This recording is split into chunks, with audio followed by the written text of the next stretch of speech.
जय सच्चिदानंद।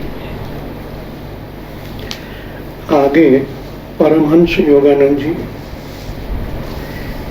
हमें ये कह रहे हैं, संसार में अपनी भूमिका ठीक ढंग से निभाना आसान नहीं है। केवल अच्छी संगति के द्वारा ही आप अज्ञान के अंधकार से निकल सकते हैं। एक अंधा दूसरे अंधों का मार्गदर्शन नहीं कर सकता। उन लोगों के साथ मिलना जुलना जो केवल सामाजिक समारोह के पसंद करते हैं आपका समय नष्ट करेगा, परंतु उनकी संगति करना जो ईश्वर से प्रेम करते हैं आपको ईश्वर का प्रेम प्रदान करेगा।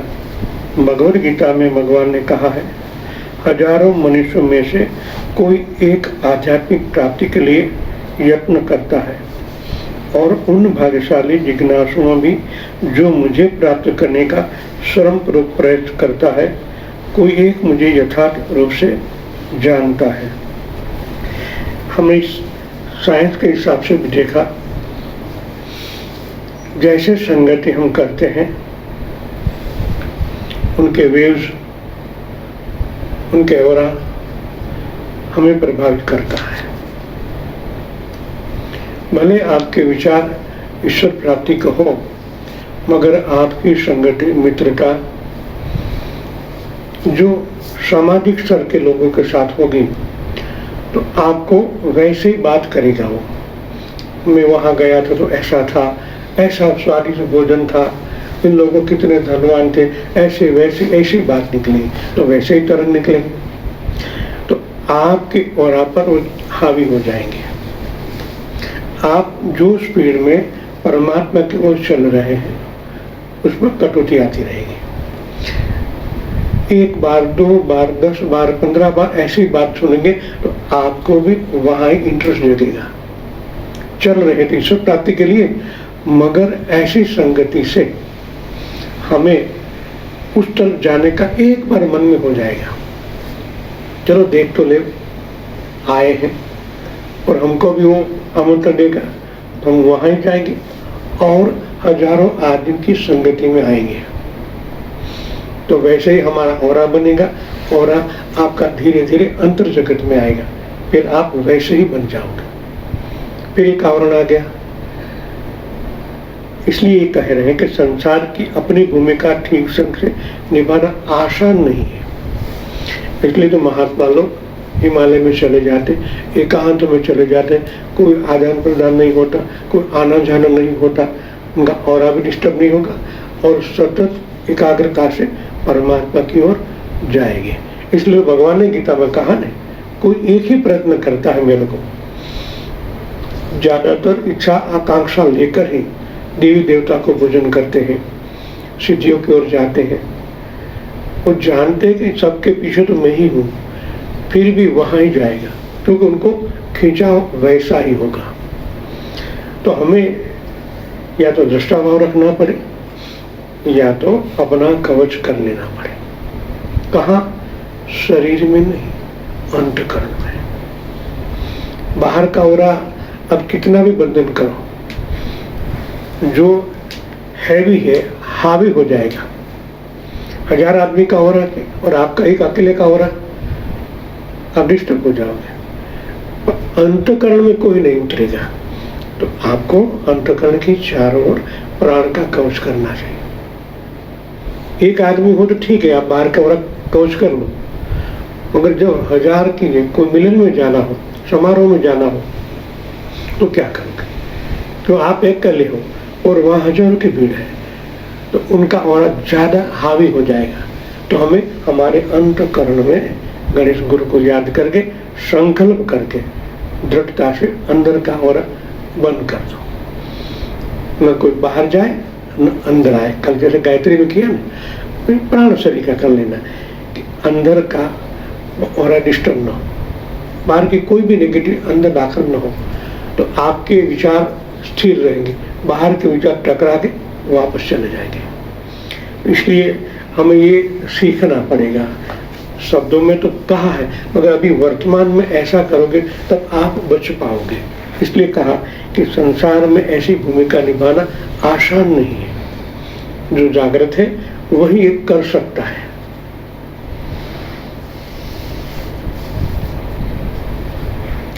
अच्छे लोगों की संगत में आए तो अच्छा हो रहा है हमारा, और हमारे विचार भी दृढ़ बनेंगे। वहां से भी अच्छी कुछ बात हमें मालूम होगी। बहुत ही कम लोग ईश्वर में रुचि रखते हैं। ये कहा जाता है कि बच्चा खेल में व्यस्त है, युवा काम वासना में व्यस्त है और प्रौढ़ चिंताओं में व्यस्त है। कितने कम लोग परमात्मा के शाश्वत आनंद के विषय में सोचते हैं। परंतु जो ईश्वर को खोजता है और जो अपनी आत्मा में पूर्ण उत्साह और संपूर्ण गहनता से तब तक खोजता है जब तक कि वह प्रभु को प्राप्त नहीं कर लेता। वह समस्त मानवों में अधिकतम बुद्धिमान है। प्रभु जानते हैं कि आप क्या सोचते हैं, और यदि आप उनसे प्रेम करें तो स्वयं को आपके सम्मुख प्रकट वो कर देंगे। अंदर बैठा ही है, आप क्या सोच रहे हो वो जानता है। पिता है हमारे, शांति से बैठे हुए हैं। कब ये बेटा मेरी अंदर मेरे को देखने को प्राप्त करने को प्रयत्न करे, तुरंत प्रकट होने के लिए तैयार है। मगर जहाँ तक हमारी सोच बाहर की ओर है वहाँ तक परमात्मा प्राप्त नहीं होंगे। सबसे पहली शुरुआत अंदर से ही होगी। ये दृढ़ता से हमारे अज्ञात मन में ले लेना है। चाहे आप 4 धाम की करो, अच्छे महात्मा से मिलो, वो शुरुआत आपसे ही होगी, आपके अंदर से। वही सपोर्ट करेगा। जैसे कहीं आप एकाग्र होते हो, मैंने बताया वो तरंग आपके अंदर ही अवतरित होकर जैसे घर्षण से अग्नि प्रकट होता है।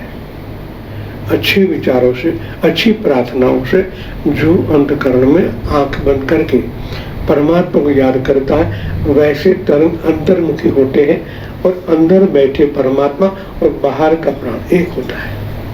एक होने से घर्षण होता है, और घर्षण होने से परमात्मा के आगे जो कवच है, आवरण है, कटुता है, अज्ञान है, तुरंत हटने लगेगा। जो भी हो, शुरुआत हमें अंदर से ही करनी पड़ेगी। अंदर वाला ही हमें सपोर्ट करेगा। चाहे मैं किसी भी परिस्थिति में गुजरा हूँ, लेकिन मेरा आनंद एक मौन नदी की भांति रहा है, जो मेरे विचारों के रेत के नीचे निरंतर प्रवाहित हो रहा है। ये दिव्य आनंद की शांति नदियां नेत्रों द्वारा नहीं देखी जा सकती, परंतु जब आप चेतना के ऊपर सतहों को गहरे खोदते हो तब उन्हें खोज लेते हो। किसी दूसरे व्यक्ति का यह पता लगने में कि प्रभु को आप कितनी गहनता से चाहते हो। ब्रह्मांड के स्वामी आपके प्रेम को जानते हैं। इसे दूसरों के समक्ष प्रदर्शित न करें, अन्यथा आप इसे खो सकते हो। हमें ये लाल बत्ती बताई गई है कि हमारी जो अनुभूतियां हैं गुरु भाई और गुरु के समक्ष करनी चाहिए, दूसरे लोगों के समक्ष नहीं करनी चाहिए, वरना वहाँ की नेगेटिविटी आप पर हावी हो जाएगी और आप स्लो हो जाएंगे।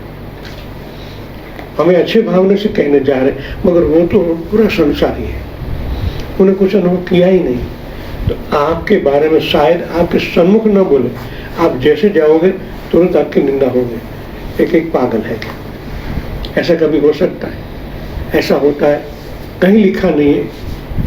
आपकी निंदा जितनी ज्यादा शब्दों करेंगे वो तरंग आपको ही टच करेंगे, क्योंकि आपके बारे में ही कर रहा है, वो तरंग आपको ही टच करेंगे, स्पीड कम हो जाएगी। गुरु भाई होगा तो क्या अच्छा सोचेगा, हाँ तेरी प्रगति अच्छी है और ध्यान करो। गुरु तो वही करेंगे आपको, जैसे आप उनके समक्ष कुछ कहते हैं तो साक्षी भाव से देखता है, साक्षी भाव मतलब चैतन्य से देखता है, तो उनमें और भी फोर्स बढ़ जाता है। कुछ कमी रह जाती पूरी हो जाती है। जब आत्मा की शांति में और जीवन की प्रत्येक अवस्था में अंतर्मुखी होकर आप कहते हैं, हे परमपिता मैं आपको भूला नहीं हूँ। जब इस प्रकार की भक्ति आपके हृदय की गहराई से फूटे, तब ईश्वर आपके प्रेम रूपी झरने के पानी करने आ जाते हैं। जीवन का एकमात्र उद्देश्य है प्रभु का आनंद लेना। यह संभव है। यदि मैं प्रभु के असीम आनंद और प्रेम को नहीं जानता होता तो मैं इसके बारे में नहीं बोलता। रमन जी ने खुद को अनुभव से ही कहा। और यही एक दृष्टांत कथा है कि हम क्या कर रहे हैं। एक बार एक किसी धनवान ने महल में आग लग गई। दरबान था, बड़ी कोठी थी, आग लग गई। उसने अपने सेवकों में बड़ी सावधानी से घर का सारा सामान निकलवाया। कुर्सियाँ, मेजे, कपड़े की संदूकें, खाते वहियाँ, तिजोरियाँ और सब कुछ। इस बीच आग चारों ओर फैलती गई। घर का मालिक बाहर आकर सब लोगों से साथ खड़ा हो गया। उसकी आंखों में आंसू थे और किंत मुग्धता से वो अपने प्यारे भवन को अग्निसात होते देख रहा था। अंततः उसने लोगों से पूछा, भीतर कुछ रह तो नहीं गया ना? जो मौजूद थे उनको अब तो कुछ रह तो नहीं गया? ये बोले, नहीं, फिर कभी अब कुछ नहीं अंदर है। नहीं, फिर भी हम एक बार और देख लें। जाकर देखा। उन्होंने भीतर जाकर देखा तो मालिक का एकमात्र पुत्र एक कमरे में पड़ा देखा। कोठारी करीब करीब जल गई थी और पुत्र मृत्यु हो गया। वो घबरा कर बाहर आए और छाती पीठ पर कर रोने चिल्लाने लगे, हाय हाय, हम अभागे घर का सामान बचाने में लग गए, किंतु सामान के मालिक को बचाया नहीं गया। सामान तो बचा लिया लेकिन मालिक तो खो दिया। क्या ये घटना हम सबके संबंध में सत्य नहीं है? और क्या किसी दिन हमें भी ये नहीं कहना पड़ेगा कि हम अभागे न मालूम क्या क्या व्यर्थ का सामान बचाते रहे, और जब उसके मालिक को स्वयं अपने आप को खो बैठे। मनुष्य के जीवन में इससे बड़ी कोई दुर्घटना नहीं होती, लेकिन बहुत कम ऐसे भाग्यशाली होते हैं इससे बच पाते हैं। एक बात स्मरण रखना कि स्वयं की सत्ता से ऊपर और कुछ नहीं है। जो उसे पा लेते हैं वो सब पा लेते हैं, और जो उसे खो देते हैं उनका कुछ भी पा लेने का कोई मूल्य नहीं है। हमारे जीवन में हम कई वस्तुओं के पीछे इतनी भाग दौड़ करते हैं, कहने का तात्पर्य हमारे अंतर पर ऐसे ही आवरण छा गए हैं। और जो खुद मालिक है, मालिक माना आत्म तत्व परमात्मा हमारे अंदर बैठे हुए, उनको ही हम खो देते हैं। पूरे जीवन में झंझट में यही इकट्ठा करते करते करते धन दौलत मिलकर माल बलकर कोठियाँ जमीन जायदाद, उसमें ही रचे बचे रहते। जब समय आता है तब क्या होता है, आपकी मूलाधार की कुंडली जागृत होती है। सीधी सूक्ष्म में जाके यहाँ खोल देती, आपने जो जीवन भर किया है आपके सामने चित्रपट आता है। तब आपको लगता, अरे जीवन भर मैंने यही किया, परमात्मा को कभी देखा ही नहीं, कभी अनुभव नहीं किया, उनकी ओर कभी माला गई, कभी मंदिर जा कहाँ गया ही नहीं। पछतावा से कौन क्या हुआ? जब चिड़िया चुन गई खेत, तो हमारे जीवन में ऐसे दृष्टांत कथा से लेके हमें जागृति मिलती रहे। कभी कुछ ऐसा छूट तो नहीं गया मेरे जीवन में। आज तक जो हमें मिला है ठीक है, पर आज से हमें वही प्राप्त करना है जो अमूल्य है। हमारे जीवन में आत्मसात करने से आपकी हर एक इच्छा पूर्ण होती है, तो विदित है। जो संकल्प करते हो मिल जाता है, वो तो भाग्यवशात से मिला है। हमने कुछ हमारी बुद्धि से किया, वो गलत है। वो तो आपका पिछला जन्म का प्रारब्ध है, परमात्मा देते हैं। मगर जो मूल तत्व को प्राप्त करना है उनको ही हम भूल जाते हैं।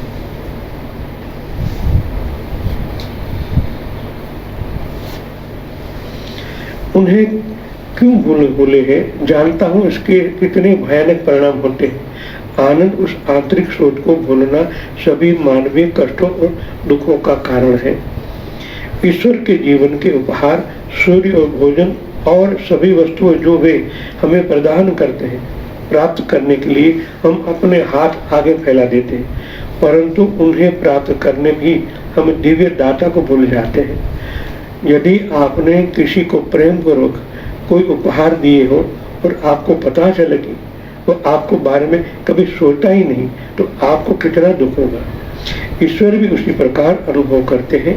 प्रतिदिन हम संसार को देखने के लिए उनके द्वारा दिए गए दृष्टि के उपहार को उपयोग करते हैं। भगवान ने जो दृष्टि दी तभी तो देख पाते हैं, उनको हम भूल जाते। कल मैंने कहा यही करना है, हमें प्राण से ही देखना है। जो उपहार में परमात्मा ने हमें दिया है हम भी भूल जाते हैं, हमारे साधक लोग भी भूल जाते हैं। जो दिव्य दृष्टि से आप अनुभव करते हैं परमात्मा का, प्रकाश का, दुनिया का, ब्रह्मांड का, किन से होता है? प्राण से तो होता है। तो वही भूल गए हैं। उपहार में परमात्मा ने कितनी बड़ी उपलब्धि हमें दी है। वो नाराज होगा ना? दृष्टांत तो कहा ना, आप किसी को उपहार देते हो, बढ़िया मोबाइल फोन दे देते हो, और कभी वो आपको सामने देखता है नहीं तो आपको दुख होता है, अरे इतना बड़ा मैंने 50,000 का मोबाइल दिया, वो अभी तो देखता ही नहीं। तो ये तो कितनी कीमती है, पूरे ब्रह्मांड की एक मटेरियल है जो हमें परमात्मा ने उपलब्ध करवाई है। तो क्यों ना हम आज से वही कार्य करें। देखने वाला वही है, आंख माध्यम है। आपके अंदर है तभी तो देख पाते हो, आपके अंदर है तभी तो आपकी बुद्धि चलती है। जो हम कमाते हैं, जो हम कहते हैं मेरी बुद्धि, तो उनकी दी हुई प्रज्ञा है तभी तो कार्य कर सकते हो। तो क्या है? प्राण तो है। भगवान ने किताब है, मेरी प्रज्ञा से ही आप चालू काम कर सकते हो, सब कार्य कर सकते हो। प्रज्ञा, ज्ञाति, स्मृति, मेघा वो कहाँ से आती? उसी प्रकाश में से आती है, और वही प्रकाश प्राण है। तो हमें सदैव प्राण का सतत धारण करना चाहिए। परमात्मा की परम भेंट हमें दी हुई है, तो सतत गहराई से भले किसी की बात करो, कोई भी कार्य करो, मगर प्राण से ही करो। देखो प्राण से, सोचो प्राण से, सुनो प्राण से। हर बोलते रहो, मैं सुनता हूँ, एकांत माध्यम है, अंदर प्राण है तो भी देखता है। तब बंद हो जाता है तो मशीन लगाते हैं। मशीन भी कब काम करता है? जब प्राण है। हरिओम हो गए तो कुछ नहीं होता है।